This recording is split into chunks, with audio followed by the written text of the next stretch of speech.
Hi guys! Welcome sa YouTube channel ko. Ngayon guys, andito ako sa bahay ng aking friend na si Nimpa. Kaya lang, nagsisigarilyo siya sa labas. So ngayon guys, alam mo gandang-ganda ako sa kanyang decoration dito sa bahay. Ayan guys, tignan mo to oh. Ang ganda niya. Sana mayroon na ganito sa Philippines. Tapos ayan na siya, Christmas deco na talaga siya guys. So, ayan. Ang ganda ng, tignan mo to guys, ang ganda ng Christmas tree niya. Ayan pala, oh. Yan pala, gawa ka din ng karton nito, tapos balutin, mas maganda pala pag nakapato yung Christmas tree. Tapos, ayan, may halaman siya. Ang ganda ng pwesto. Tapos, ito yung kanya. Tingnan mo guys, bago yung sopa na yan, oh. Tingnan mo. Wow. Mahilig talaga siyang mag-deco. Ayan o. Ganda ng sopa niya. Tapos, ay, ito ang pinaka-the best dito. Ayan o. Yung kanyang kamin. So, itong mga kahoy niya din. So, ayan.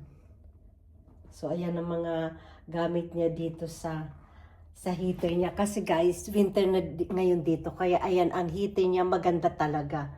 So, social ang bahay ng aking kaibigan.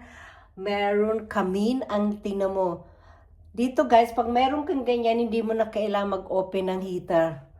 Kasi ito, magbibigay siya ng init ng buong bahay. So, ang ganda. Napawaw ako sa kanyang bahay. O, tingnan mo. Diba? So, magaganyan din gagawin ko sa Pilipinas na Christmas tree. Ayan o. Maganda siya.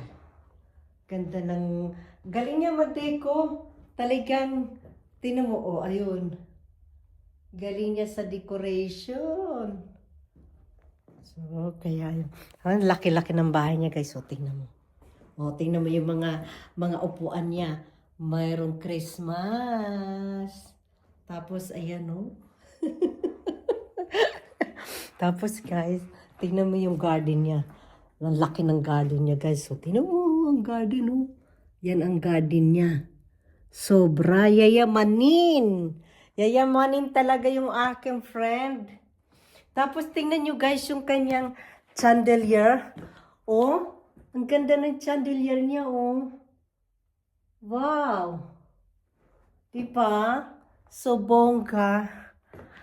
So guys, alam you guys, magko-comment lang tayo, mag-aano lang ako doon sa yung revelasyon doon sa video ni Amy Marcos, 'di ba?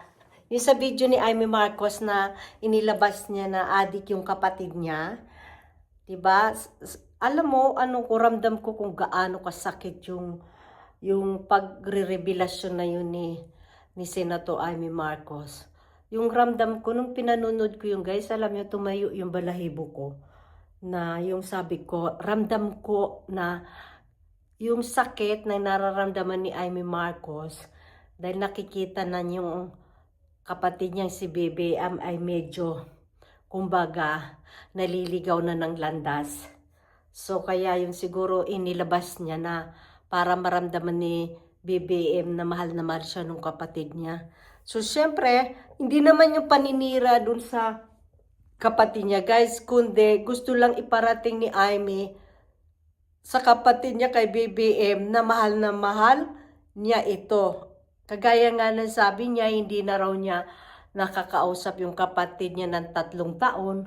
So, kaya siguro, yun lang ang way para maipadama ni Senator Amy kung gaano niya kamahal si Bongbong Marcos. Kaya wag na natin guys i-bash si Senator Amy dahil siya na rin mismo ang nagsabi na 3 years na silang walang kontak. Gusto niya tulungan yung kapatid niya na mawala sa katawan niya yung pinagbabawal na gamot, yung ganyan, nagda-drug siya. Kaya wag na natin siyang ibasgay. Magtulungan na lang ang Pilipinas para umunlad tayong lahat.